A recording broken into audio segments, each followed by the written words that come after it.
सूरज अभी अभी मशरिक के किनारे से झांक रहा था। गांव की कच्ची गलियों में धूप की हल्की किरणें चमकने लगीं। मुर्ग की बांग, गाय की गुनगुनाहट और दूर कुएं पर चलती चरखी की आवाज़ें एक मानूस दिन का आगाज कर रही थीं। बरकत अपने सहन में बैठा चुपचाप चाय पी रहा था। उसके चेहरे पर फिक्र की लकीरें साफ दिखाई दे रही थीं। बरकत ने खामोशी से चाय का कप रख दिया। अंदर कहीं एक फैसला जन्म ले चुका था। उसी शाम बरकत दरख्त के नीचे बैठा अपने दोस्त नबील से बात कर रहा। यार नबील, सोचा है कि अब मजदूरी छोड़ दूं, कुछ अपना काम शुरू करता हूं। सोचा है कि घर पे एक मुर्गी, एक बतख और एक गाय पाल लेता हूं। उनके अंडे, दूध और बच्चे बेचकर कुछ कमा लूंगा।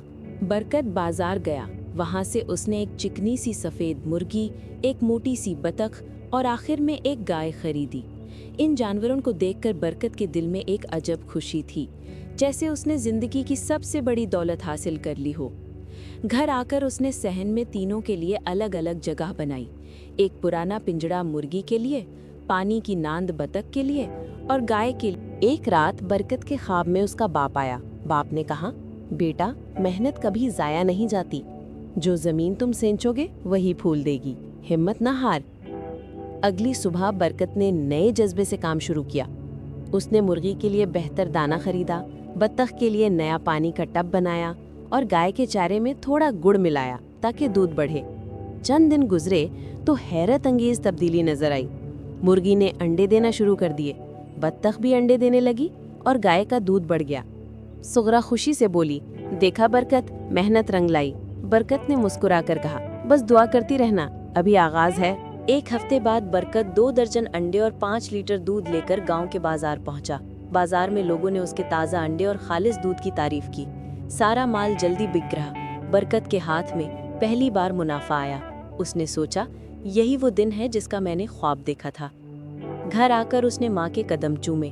अम्मा, आज तुम्हारी दुआओं ने काम कर दिखाया। माँ की आंखों में आंसू आ गए। बेटा, ये सब तेरी सच्ची नीयत करना। चंद दिन बाद नबील दोबारा मिला।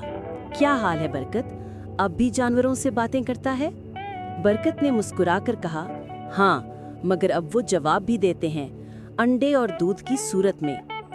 नबील शर्मिंदा हुआ।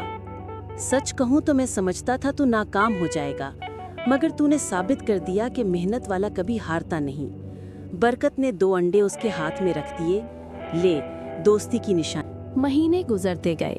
बरकत के घर में अब कई मुर्गियाँ, बतखें और 2 गायें हो चुकी थीं। उसने अंडे और दूध बेचने के लिए एक छोटी सी दुकान बना ली। गांव के लोग अब उसे इज्जत की नज़र से देखने लगे। नबील अक्सर कहा करता, ये बरकत वाकई अपने नाम की तरह बरकत वाला निकला। माम के चेहरे पर सुकून था। वो अक्सर कुरान पढ़ते हुए दुआ करती, या अल्लाह, मेरे बेटे के रिस्क में हमेशा बरकत रखना। सुगरा खुशी से कहती, अब हम भी अपने बच्चों को स्कूल भेज सकते हैं। एक दिन बरकत सहन में बैठा गाय का दूध निकाल रहा था। सूरज की किरणें उसकी पसीने पर पड़ रही थी, मगर उसके चेहरे पर इत्मीनान था। माँ पास आकर बोली, बेटा, याद है जब तू कहता था कि मुझे कोई हुनर नहीं आता? बरकत ने हंसकर कहा, हुनर तो सबके अंदर होता है, बस पहचानने की देर होती है। उसने सहन की तरफ देखा, जहाँ चूजे दौड़ रहे थे, बतख पानी में तैर रही थी और गाय सुकून से जुगाली कर रही थी। ये सब मेरी जिंदगी के सबक हैं अम्मा, मेहनत, सब्र और यकीन।